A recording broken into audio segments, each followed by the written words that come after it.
I'm Marshall Shannon with Ministry Design Concepts, and this webinar is brought to you by Ministry Design Training. Today's series is Preparing to Build, and the topic is Design Decisions. We want you to understand from the get-go that there are 5 phases that we have broken the church construction project into.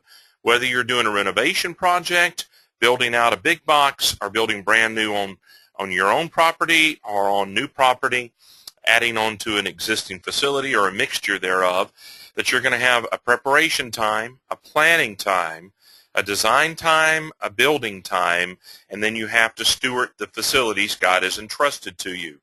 Today we're going to deal with 3 or 4 different of these areas as we talk about design decisions that you make, that you have then got to live with those decisions. And so as we go through this, at the very front of your desire to build, you have full control of the decisions you're going to make and full control of your money. But as you move into the process of preparation and planning, you're going to begin to release decision-making power and the decisions that you've made for the industry professionals to carry them out. You're going to be losing control of your decisions. They're going to be implemented in the design and construction phase. Also, when you make these decisions, you're going to have to let loose of your money. And so as we go through this, understand the importance of preparing and planning well and making good decisions on the front end as you develop your in-house teams with your committees, subcommittees, and work groups, as you set direction for the project and the purpose of it, as you engage with your industry professionals. Those things are done well. They'll build on the other things that you're going to do throughout the process. You can't build it well if you haven't designed it well. And you can't design it well if you haven't planned well. And if you don't prepare well, you don't plan well. So there are some initial decisions that you're going to have to make if you're going to prepare to work with your design team by developing the following information. The design team should work with you to perfect your initial decisions. Here is the first one, and that is your focus. So let me ask you some questions. Number 1, what is mission critical to your church? What is mission critical? Number 2, who is your target audience? Some pastors say to me, well, anybody can come to church. Well, we all know that. We understand that. But in the context where God has put you locally, and you look at your congregation and your community that you want to reach with the gospel hands-on. You're out in the streets, in their homes, in their offices, at different things together and activities and events, and you're doing this. Where do you find, who do you find that you best connect with? Where do you find, what kind of fish are you best suited to catch? Where has God put your passion and your focus? Is it on a certain age group?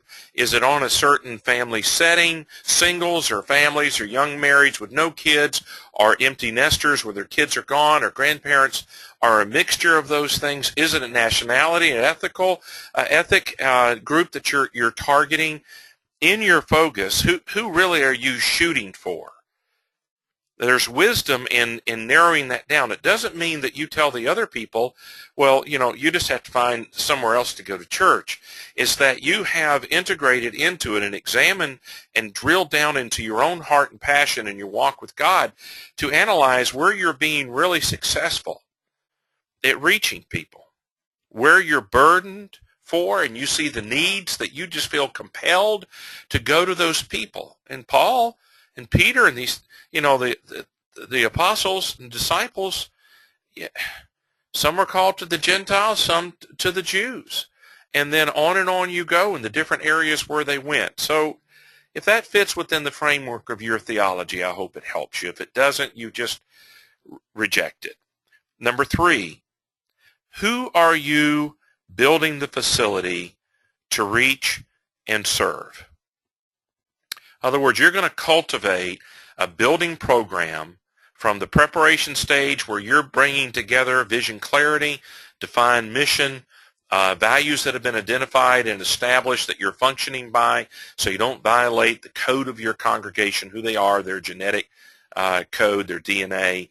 What's most important to them are how they go about doing ministry that is inbred in them because it's guided by their value system.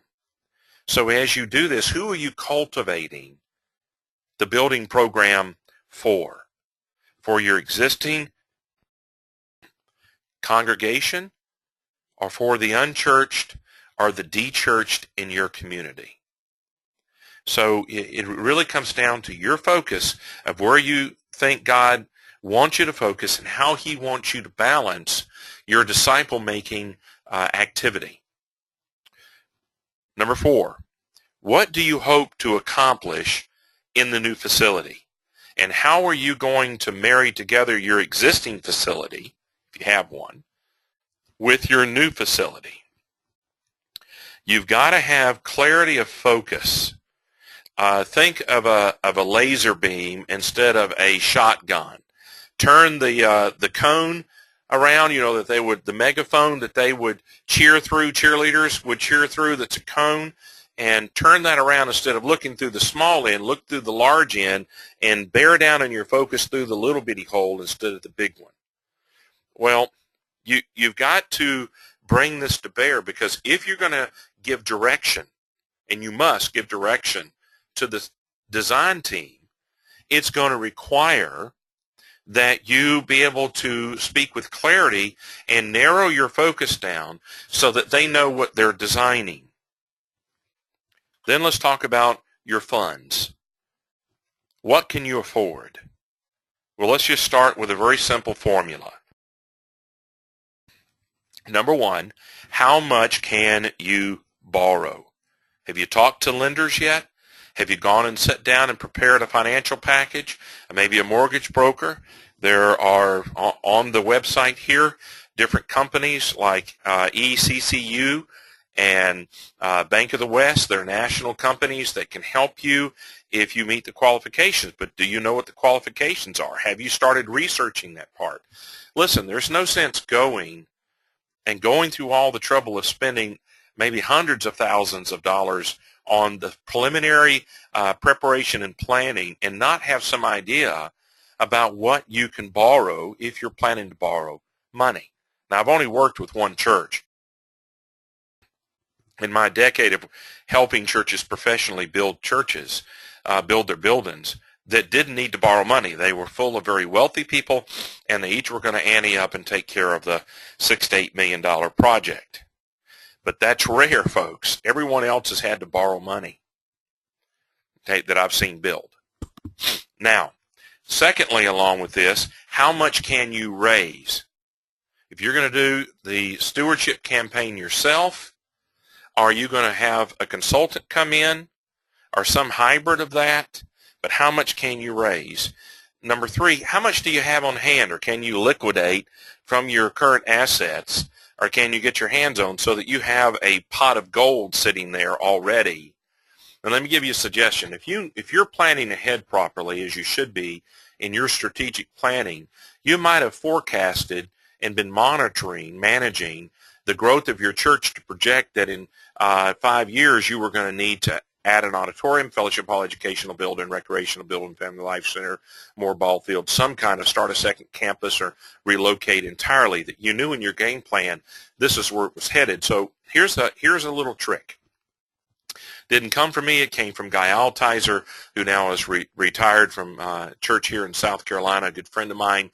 What he did with this congregation is that he looked 5 years down the road and divided what he projected to be the monthly payment for his new building, divided it by 5, and each year he increased his general fund 20%, challenged the people to increase their giving, and as the church was able to grow and they reached people, they were able, by the time it came time to start their monthly mortgage payment, the congregation was well equipped and had been brought gradually up to meeting that challenge instead of just starting brand new. Secondly, it gave them an automatic savings fund for the building project. Number 3, it kept everyone focused on what was coming and counting the days. Now, while they were doing this, they were doing the preparation and planning in the design phase so that when it came time for that 12 to 15 months building, everything was moving and orchestrated together. But your funds, pastors ask me, so I know we need to build. Where are we going to get the money? You've got to be working on that, praying through that, investigating, networking, talking, putting together a plan to be able to raise the money and to borrow the money and to use the money that God's already entrusted with you. Now, you've got to subtract from what you can borrow, what you can raise, and how much you have on hand, cash on hand, COH, and subtract any debt that you've got. That you've got to be able to look at this, and then out of that amount, let's say it came out to be $1 million. And that's what your budget for the project could be, because that's the most that you can afford. Now, how much of that million does God want you to spend on this first phase, on your next phase? Because you have to manage and balance costs that come with the new building, not just construction, but the facility stewardship of that facility, of your buildings, the management cost of it. And I did a webinar on facility management, living with your design choices. Because you don't just build it, we pay off the mortgage and there's no extra cost. Yes, there is. And you've got to look at all those decisions. Now, you need to ask another question along with what can you afford? What should you spend of what you can afford? Number 3, how much have you budgeted for the structure? You see, I break down a church budget into 7 parts. Land, if you're buying land, paying off the land, you got a land payment. You could build with that land payment. I don't recommend it. I've done it, seen it done. You've got to be able to do it. The design fees, the site cost, the structure, furniture, fixtures, and equipment, pre-construction cost and permitting and mortgage interest and all these different things that come with, you have to manage those on the front end. They're pre-construction, pre-starting the work. And then you've got contingency funds that are funds you prepared for unexpected, unforeseen expenditures that every project has that you better set aside. 3% at the lowest and maybe 15% at the highest, depending if you're doing on new land, existing land, or renovating property. The more risky it is for cost overruns, the more money you reserve in that part of the budget to cover those. So, make certain that you have a budget like this written out. And we've given you documentation here to help you with this. Because as you go through this, you want to be able to tell the architect, this is the amount of money that we want to spend to make this happen. This much money, and we're going to go through, you get to pick 2 of the following 3, cost, size, and quality. Cost, size of the building, and quality of the building. You get to pick 2 of the 3, and the third one is dictated to you. You can pick the size of the building and the quality of the building, but the cost will be dictated to you. You can pick the cost of the building and the quality of the building, and the size will be dictated to you. You catch my point there? And so you've got to talk about every part of this budget and make a design decision on the quality of it and how much you're willing to spend on it. So how much have you budgeted for design, pre-construction cost, and the contingencies? How much have you budgeted for the site work and the and for the fixtures in here and the furnishings and equipment? Well, let's talk about another area. This is your function. Forgive me, I'm a preacher, and everything has to begin with the same letter. But if it'll help you remember it, and then you communicate and train your building committee and your key leaders and your subcommittees, use these videos and the exercise documents and support documents to train your leadership team and your volunteers who are involved in this in working. Now, your function. This is your game plan to achieve your mission, to carry out your mission. So, we're talking about your programming information, the 24/7 usage of your entire campus. What I mean by that is daily usage, weekly, bi-weekly or bi-monthly, quarterly, biannually, annually. Every time, 24/7, 365 for a decade. How do you plan and how do you think you're going to carry out your ministry, how you function on your campus, inside and outside? So you want to answer the question, who is going to use each cubic square inch of your facility? When are they going to use it?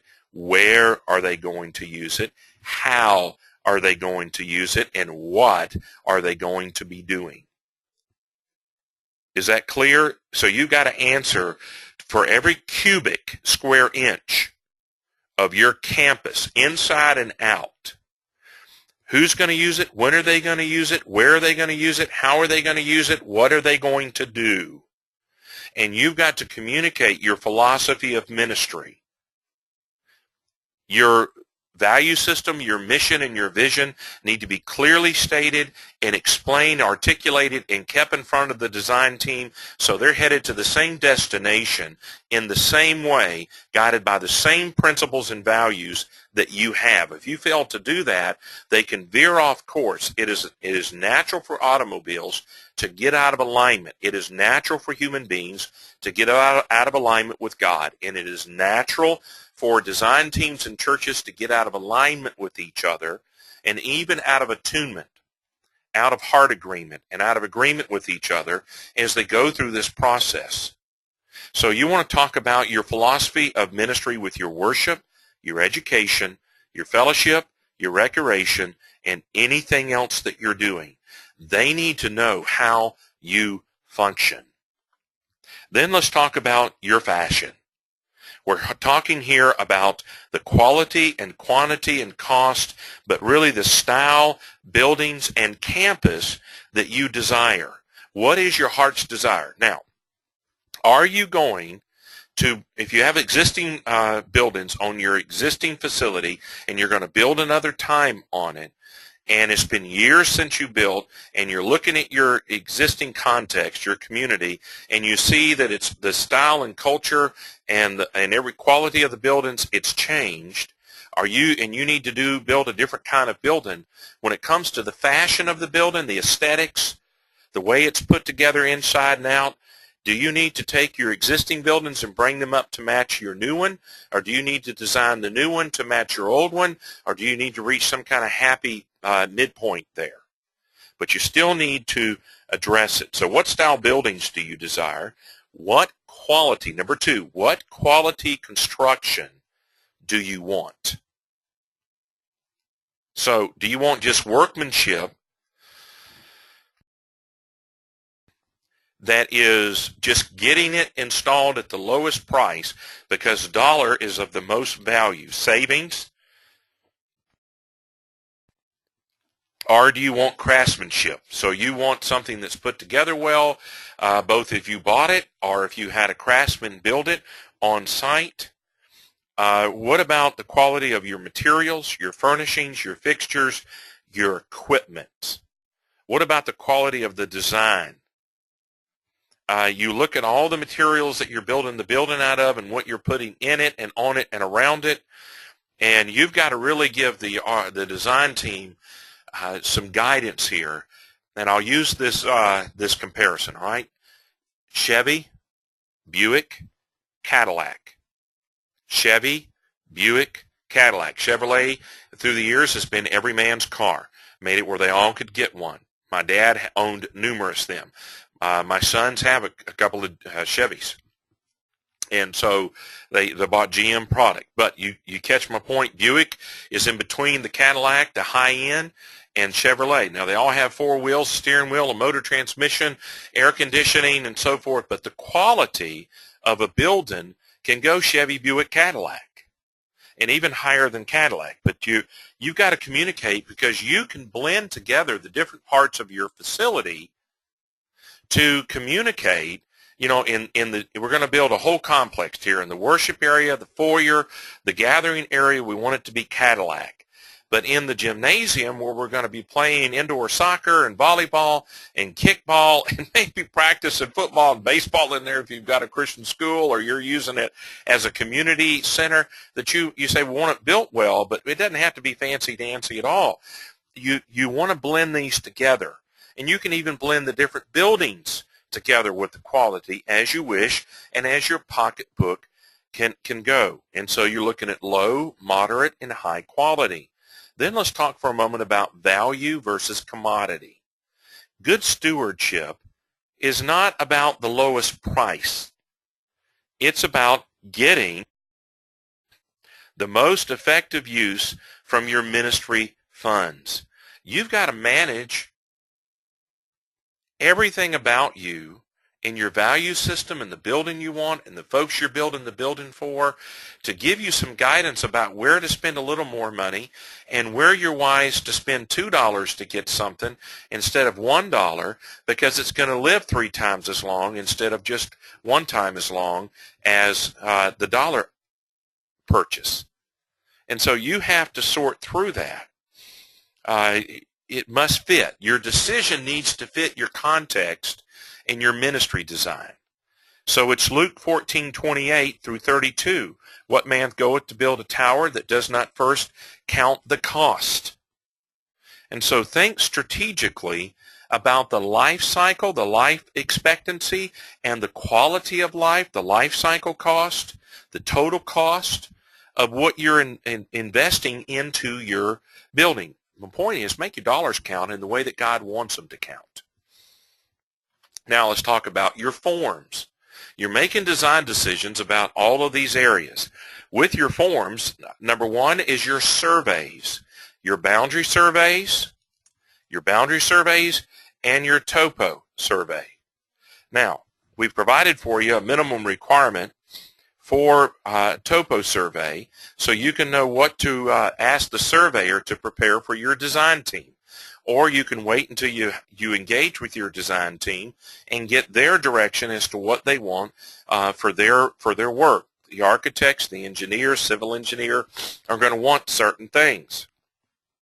You need to get these ready to give to them, but you've got to navigate your way through that. The next one is any previous master planning that you've done on your existing site. You want to give that to them.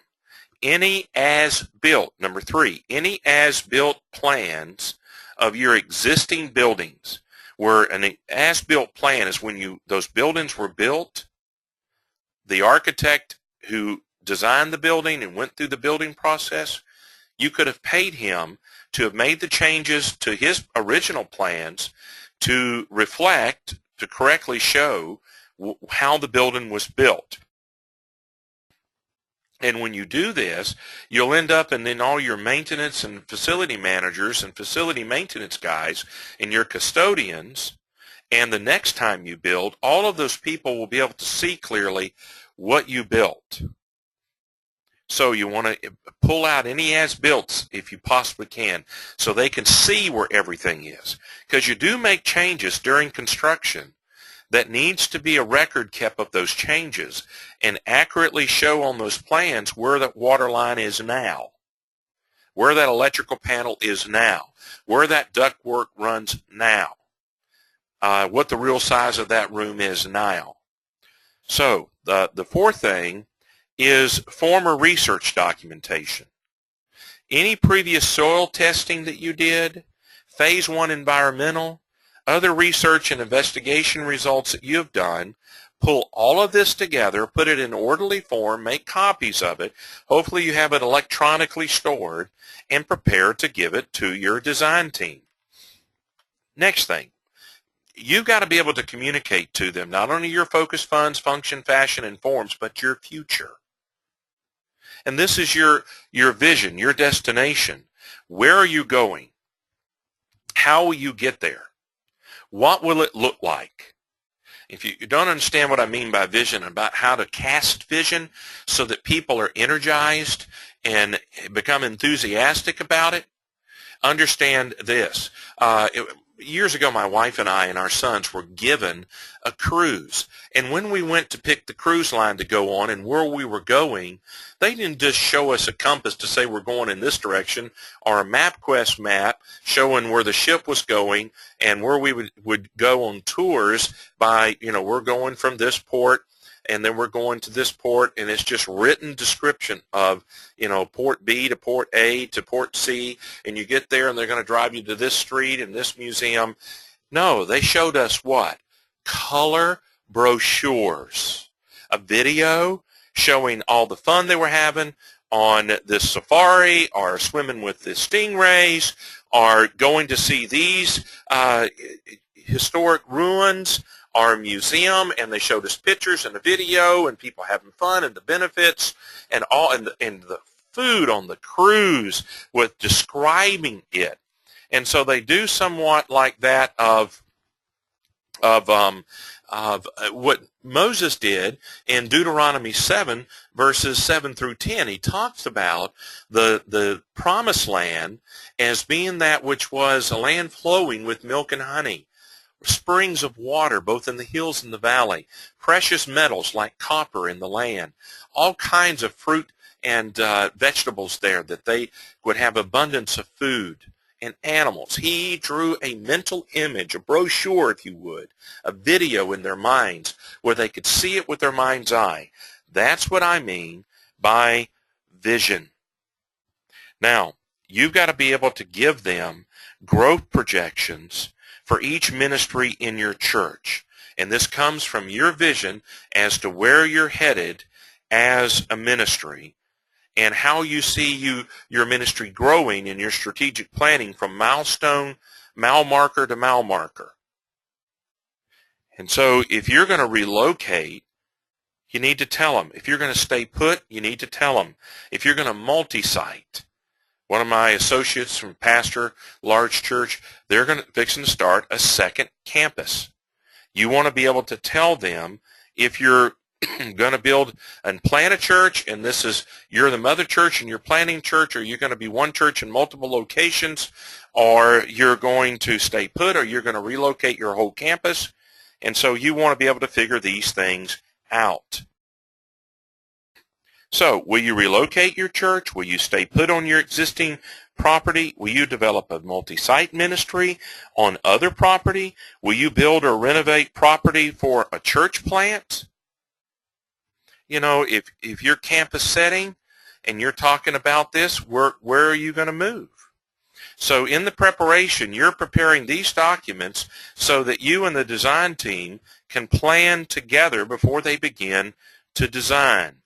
And you want to talk about these questions with your campus setting.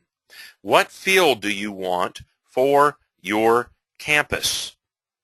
Number 2, what message do you want to send with your campus to the community?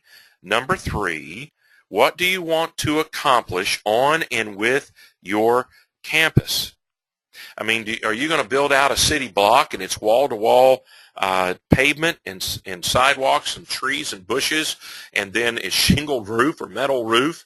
And that I have friends who've had ministries like that. Or do you want a setting where it's set up on multiple acres, and you've got a campus that is full of trees, and you've got it set up this way and that way? And as you go through to do this, that you want to decide, what do we want the feel to be like? What do we want the look to be like? How does it going to communicate who we are as a congregation? How is it going to reflect or be a part and help us connect with the community that we're called to reach with the gospel? And so you want to talk about your campus setting. Next thing is your architectural style. Are you going to give a contemporary style, or a contemporary traditional style, or a traditional style, a blended style?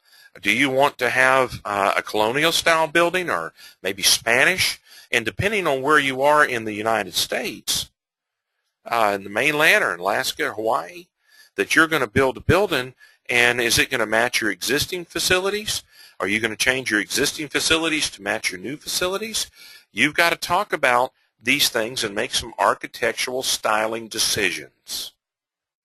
You've got to tell the architect what your vision is so that he'll design your vision, not his. Because if you leave it void and you haven't told him what your vision is, what God's vision for your ministry is, and what you foresee it looking like, and you can't give him some direction, he's going to guess or design what he thinks is best for you as he looks at your setting. Then there are exterior materials. So let me just run through these. Brick, stucco, stone, wood, hardy plank, glass, vinyl, fiberglass, metal, block. You've got all these different exterior decisions to make.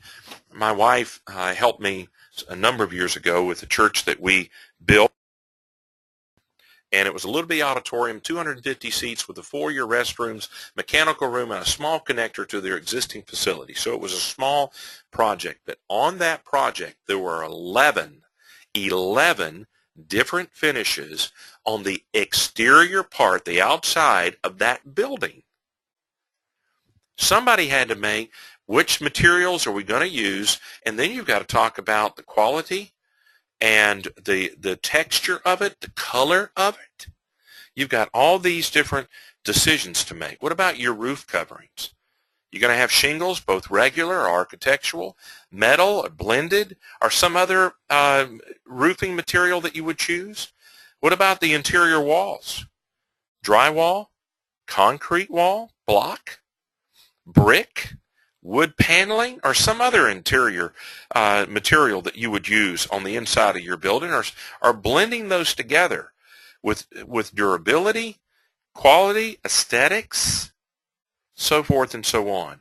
What about your windows and doors? Metal windows and doors? Wood? Vinyl? You know, you've got decisions to make to give some direction.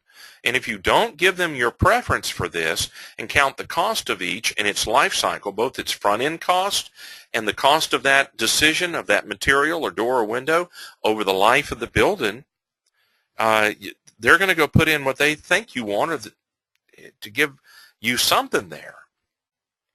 What about floor finishes?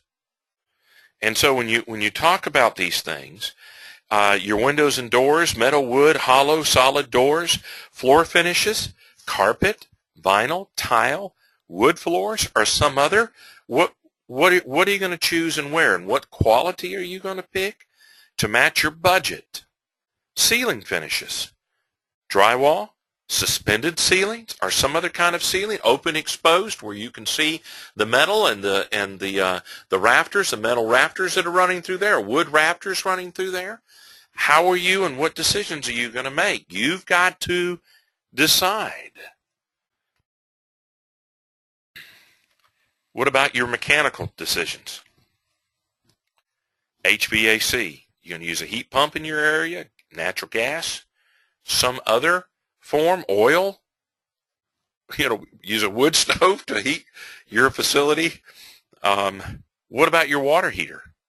What about other mechanics, your HVAC and your plumbing, your water? You've got to make decisions about those things. Now let's step into where you're going to reflect your ministry design decisions in your worship space. You're going to have to put seats there, seating for your congregation and your guests from the community. You're going to use pews, theater seating, individual stackable chairs, folding chairs, magic carpets. What are you going to use? But you've got to decide about that. What shape of the auditorium are you going to have? You're going to have fan-shaped or straight rows, center aisle? Where are you going to put the sound booth, the usher station, so forth? Inside of your worship area, what about your floor elevation? Is it going to be sloped? Is it going to be level? So here's another one, a balcony. So as you look at your balcony, if you're going to have one, how are you going to design that so it works with the way you do worship? Example, went into with a guy who sells furniture. He's an industry professional. This is my friend. And we walked into a church, the big church that had been built, and he takes me up into the balcony as we went to look at his pews that he had sold and put in there. And I'm standing in the balcony looking at it and said, how do the people get to the front if they respond to an invitation? This was the church that gave invitations. He looked at me and he goes, that's a good question. They had to go through 2 lobbies, out the back, down, out of that balcony, down a stairwell. So it was an outside, is inside, but a big block stairwell. Come back in through 2 lobbies to get into the auditorium, then down to the front. And so it would have taken them. There was no way for them to navigate their way down to the front. So any drama you did, any invitations you didn't have a way to get to the main floor without having to go back out of the building practically and into this hollowed out block stairway and go down it to get into where you want it to be. So you have examples here that you need to think about. If you're going to have some kind of stained glass, if you're wanting to control the elements, the environment of your worship center while you're having worship services, you've got natural light problems. So how are you going to address that? What about the musicians and the drama teams? Your choir or band or orchestra locations, the instrument locations of your organ, piano, keyboard, drums, guitar, and anything else, your orchestra that you're going to have in those major instruments. Are you going to have a built-in choir loft or a worship band area, an orchestra area, depending upon the style of worship that you have with your music? Your platform seating, how many? Location of them. The baptismal area. You're going to have a pool that is in the back behind the choir loft or the pulpit. Are you going to bring in a temporary one on wheels? Or are you going to put a baptismal pool off to the side? And it stays there. And it's covered.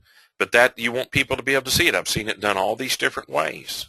Sometimes they don't have a baptismal pool. Maybe they're sprinkling and pouring. Or maybe they go out into a local river or use a larger place to do their baptismal services. It all is tailored to you. So as you go through and make these design decisions, do you want the baptismal pool to be hidden, elevated, sunken, side, behind pulpit, walk behind baptismal pool? What do you want? With your AVLA, audio, visual, lighting, and acoustical. What about your sound room or your booth? What about the location and the size? What about the equipment that you're going to use? How extravagant do you need to be in order to carry out your style worship? Microphones, sound booths, mixing boards, monitors, speakers, TVs, amplifiers, players, screens, recorders, duplicators, fixtures, lighting boards, dimming boards, video monitors, video cameras, projector screens, projector equipment, all underneath your worship space. These are all decisions that you've got to make based on who you are and your ministry design. And again, you get to control size, quality, or cost. You get to control 2 of the 3, but usually not all 3. Now let's talk about your gathering area. What about your couches, chairs, lamps, and tables? Televisions, music, third place, fireplaces, finishes, overall atmosphere, the lighting that you have. What is your purpose of that area? You've got to be able to tell them what you want. And if your vision includes a family that meets with people maybe not part of your church family, and you want a hospitality area where they feel that they want to come back again and again just to sit in your gathering area and listen to the music and talk with friends and drink a coffee or eat a donut, whatever you want to do there. It could be popcorn as far as I'm concerned, or hamburgers, whatever it is you're doing in that gathering area, to make it think through.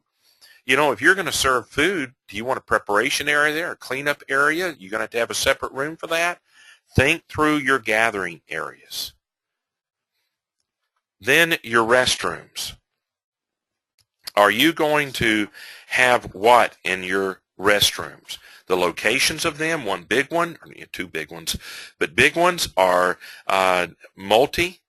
And, the building codes are going to make some foundational functional decisions for you, such as the handicap with your restrooms and all the other areas of this as we go through it. The building codes demand or require you to have handicap stalls and handicap entrances and handicap ramps and any number of other things for you to use. And you'll get guidance from your architects and engineers, your design team, and your builder to help you with this.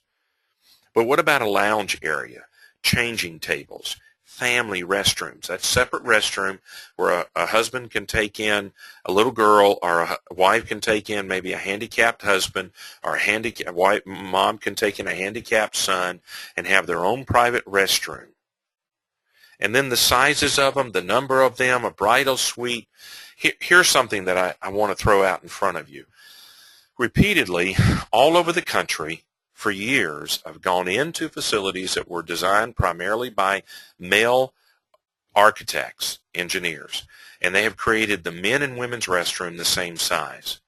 Consider making your women's restroom 30 to 50 to 100% bigger, or build extra restrooms in for the women, because I've seen the men go in their restrooms in between Sunday school and church and walk right in and turn around and come back out, and no waiting line, and the women lined up 20 ladies deep with their daughters, taking them to the restroom in between services, before and after services, and for special activities, concerts and dramas and special events. So go talk to the women folk, observe how you're functioning now, and plan ahead. But you've got to make those decisions. If you don't, they're going to line the stalls up back to back with one center wall and put the fixtures there together.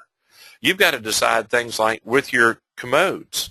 Are you going to have them on the floor or on the wall where you can mop and sweep right underneath them? What are the kind of materials you're going to put on the walls, particularly with like the men's urinals? So what about cleaning up and making certain that it's sanitary, and the wear and tear on your restrooms? You've got to make these decisions, and quality and quantity decisions. Somebody's got to make those decisions about, so talk to your maintenance and custodial crews. Get everybody involved in this. Go pull and extract the information and their opinions and their practice, how they function, from them. And so as you look at this, let's talk about another area, the foyers. The locations of the foyers, the capacity, the coat storage, the airlocks, the welcome center, a third place, and you're doing this, what do you have? What do you want the feel to be like? You want music to be playing, videos on the TVs if you want them up on the wall? Do you want a welcome center and a third place, meaning like a cafe? Do you want sitting areas? Do you want information tables? Do you want coat racks there and people taking folks' coat and checking them in? If you're going to have valet parking, are they doing it right at the front entrance or side entrance for guys to go park the cars for your older folks, or just because it's raining cats and dogs, or because you want to? And then you come to the educational space, your philosophy of ministry. You've got to decide what it is and tell them. Your methodologies, your functionality, your equipment, your furniture, your storage, your programming. You've got to explain how you deal with people. For instance, in a preschool area, you're going to use children's tables, children's desks, children's chairs. Are you going to put them in a circle, chairs against the wall? Are you going to put them on a floor mat or a mixture thereof? You're going to have, with the infants, toddlers, and K4 and 5, you've got to be able to tell them how you worship, what your philosophy is, what your methodology is. All of this has got to be communicated to them. Now, your fellowship space, family life and recreation space, you're going to use round tables, rectangle tables, folding chairs, stackable padded chairs, a combination blend of both. You're going to have bleacher stadium seating there for bleachers. What are you going to do in your fellowship hall if you're blending together recreation with your fellowship area and your meal area? Your activities, multi-use, future use, your equipment, your platform if you're going to have one, if you're going to run events in there, storage, foyers, HVAC, restrooms, and anything else that's going to go on inside of your family life or fellowship area, your recreational area. You could have a welcome center in there, a coat rack. You could have dressing rooms for your ball teams. You could have a medical room where a trainer could take a kid in and take care of them. You've got to think through how you plan on using the space. You may have a concession stand area, and you've got to plan all this into it. They need to know ahead of time. Don't decide to do it after you built it or in the middle of construction or after the design is done. Answer these questions ahead of time. Now, it's important that you make good decisions and thoroughly examine your fellowship area, your recreational area, so that you've thought through it. Here's a scenario that actually happened here in the Southeast. One of my friends, who was a project consultant, told me about. And he said that they were working with the church who built a fellowship hall and then told them as they were about to move forward with the project, start construction, that their plan included, they didn't do this during the master plan. They extracted it out of the church leadership. They planned on building a new auditorium in 5 to 7 years, and when they did, they were going to move out of their existing worship space into their new fellowship hall and go from 12 square feet to 18 square feet per person with rectangle and round tables, 12 for rectangle and 18 for round, and going to put them in rows and have worship in there. Well, guess what? Restrooms are inadequate because you got more people per square foot in your building. HVAC can't keep up. The lighting is different. The platform is different. On and on you go with the mechanics and the ministry performance and how you're functioning, your methodologies in there. And so they had to go back and redesign the heat and the air and some of the lighting for the load that was coming in 3 to 7 years with this church. They needed to know that. You have to give your ministry plan, your strategic planning, 3, 5, 10, 12, 15 years out so that you can include it in there if you can afford it and think it's wise, but it needs to be discussed. So in your Family Life Center, you've got to answer these questions. Your recreational space, depending on how you're doing this, you've got to answer these questions and the materials that you build it out of and the equipment that you put in and the furnishings and the lighting and the heat and air and the plumbing. It's all got to be thought through. Then let's move to the kitchen. Oh boy. So, in dealing with the kitchen, what type are you going to have? A warming kitchen, a commercial kitchen, or a blend thereof, or some other type? Preparation area, the cleanup area, the serving area. You're going to use windows or serve outside the kitchen? Tables and countertops, storage, food, tableware, preparation and serving tools. You're going to have equipment, stove, ovens, refrigerators, freezers, walk-in freezers, walk-in refrigerator, microwaves, commercial, residential, ice machines, exhaust hoods, small equipment, dishwashers, fryers. I mean, how are you going to do this? When it comes to the kitchen, you've got all these design decisions to make, and I deal with how to break it down and get multiple people involved and even bring in the consultants to help you plan the kitchen that you're happy you did so. Then there are special needs that you may have that you need to consider. And let me back up for a moment and talk about the administrative area. And I didn't mean to leave that off of my PowerPoint here, but it's in my notes. When you consider your administrative office for your pastors and support staff, an equipment room, a storage room, a waiting room, a conference room, a break room, restrooms, counting room with safe, and other things about your administrative office, what do you want to have there? And you've got to cover the basis. Do you want all your heat and air done in zones where you're not heating and cooling areas you're not using and only the areas you are using. So with special needs and special events, with conferences, concerts, plays, dramas, and who knows else, the sky's the limit. What are you going to develop there? Tell the design team any special needs you've got and any special events you're going to have. Then with school, you're going to have day school, preschool, Mother's Day out, college, seminary, any blend of those or all of those. What about a daycare? Well, you've got state and local regulations for that. But you've got to tell them who you're doing, how you do it, and go back through your philosophy of ministry, your methodology of ministry, and then back to the quality and quantity of the facilities and what you might do with it as it grows. And you want to think through how you want to expand. You want to build a building, don't you, that you can expand and add on to it, or that you can knock out walls and make it larger. You got all these design decisions. Movable partition walls, accordion walls, or panels, or even a sheetrock studded wall that you can take down and move. If you plan on doing that, think through it and tell them so that you can design the building to accommodate not only today, but tomorrow. Assisted living, interior design.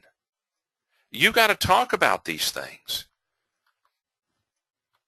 And so as you go into the design phase, and you've got master planning to do, and you're going to have this, that you want to talk about in the master planning, all these design decisions that we're dealing with, your alarm systems, your child safety equipment, utility options, electric, natural gas, something else, solar. I mean, you got a number of options there, probably just a couple that you're going to end up using. But what about your parking, handicap, design options, drop-off areas, loading docks? You're going to have slanted parking, straight-on parking. How are you going to do this? You've got to tell them in the master planning, because they're going to show it, and the civil engineer is going to design it. And you want to think through the loading docks if you're going to use them for your kitchen area or for drop-off and so forth of equipment or furnishings that you're doing for special events. And location of options. Is your parking going to be all together? Are you going to park all the way around your facilities? Master planning time is a time for you to blend this together. And you get to pick. Remember at the beginning of this, I showed you a chart. You own your decisions and control them at the front end. But as you go through the planning and design phase, you're releasing that and your money to make the design happen and then construction. With your parking, entrance and exits. With your lighting, parking on the building, onto the building. And so I've seen beautiful buildings with the lighting attached to the side of the building to light up the building at night. And I've seen it in the yard or in the beds to thrown up on the building in both. And I've seen lights shown back off of the building onto the landscaping. But you've got to think through this and your signage. Not just the one big one that sits out on your road or roads if you've got a couple roads around you, but your signage all the way into the building and inside of the building. What style and quality and how many? You're going to light them up, neon, regular. What are they going to look like for your signage?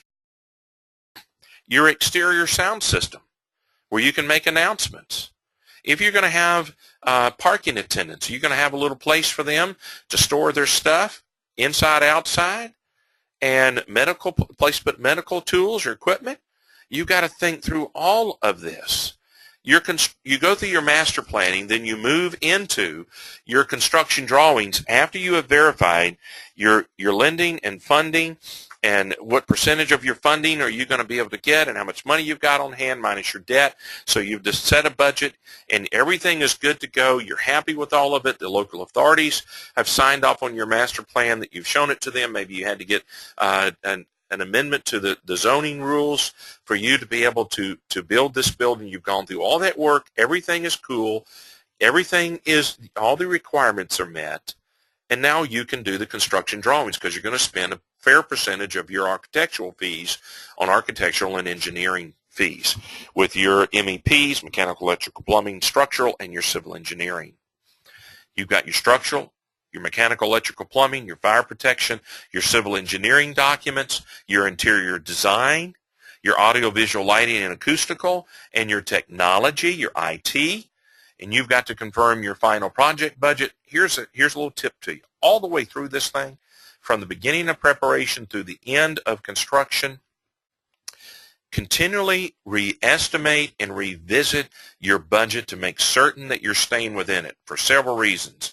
Design change often increases, not decreases, the cost of what you're doing. Number two, inflation. You need to monitor it and keep a hold of it, because the average preparation planning and design phase is probably 18 months to 2 years. That may discourage you, but it's just the way it happens. They're not going to be done in 3 to 6 months, and you started and fired the gun and started out of the starting block on your journey racing to get your building built and do it in 3 months. It takes longer than that. Moving from your design decisions and the process to the construction, you're going to have the permitting phase, the bidding process. You're going to activate your contractor or contractors, depending upon your delivery system. You've got to manage the construction process and make decisions all during this time that are a part of your design, that you are going to find questions and things that slip through the cracks or that needed to be revisited, and you've got to manage that. And then the facility management phase. You've got to develop a budget for maintaining and stewarding your facilities, old and new. You've got to develop a staff to do it, paid and volunteer. You've got to develop a plan and procedures so they can follow it.